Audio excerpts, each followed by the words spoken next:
তার শিক্ষামন্ত্রী পদত্যাগ চাইতেছে তারা, আমি আসতে পারি না এখানে, আশ্চর্য।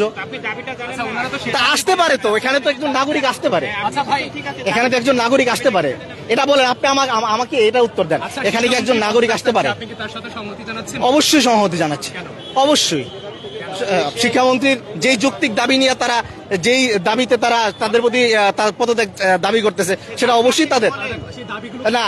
শিক্ষার্থীদের অবস্থা সে বুঝবে না যে পরীক্ষা দেওয়ার মতন অবস্থা ছিল না, শিক্ষার্থীরা হলে যাওয়ার মতন অবস্থা ছিল না, তাও এই অবস্থার মধ্যেও সে কেন পরীক্ষাটা পিছাইতে পারলো না, কিংবা 1-2 দিনের জন্য পরীক্ষাটা স্থগিত করতে পারলো না? তো এটা তো তার অভিভাবক হিসেবে দায়িত্ব ছিল, তো এটা করার দরকার ছিল না তার? তো এটা সেই জায়গা থেকে তার অবহেলা, অবশ্যই নিশ্চয় এটা তিনি এই জায়গায় সিরিয়াস ভাবে নেন নাই। তো তার অবহেলার কারণে একজন এত বড় রাষ্ট্রের গুরুত্বপূর্ণ জায়গায় থেকে যদি এত অবহেলা করেন, তাহলে সেটা অবশ্যই দায়বদ্ধতার জায়গা থাকতেই পারে, থাকবেই এটা।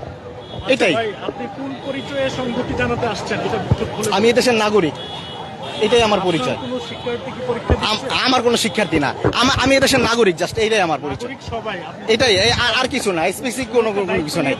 না না, কোনো দায়িত্ব লাগবে না, আমি দেশের নাগরিক হিসাবে আমি পরীক্ষা দিতেই পারি, আমি এই দেশের নাগরিক, জাস্ট এটাই।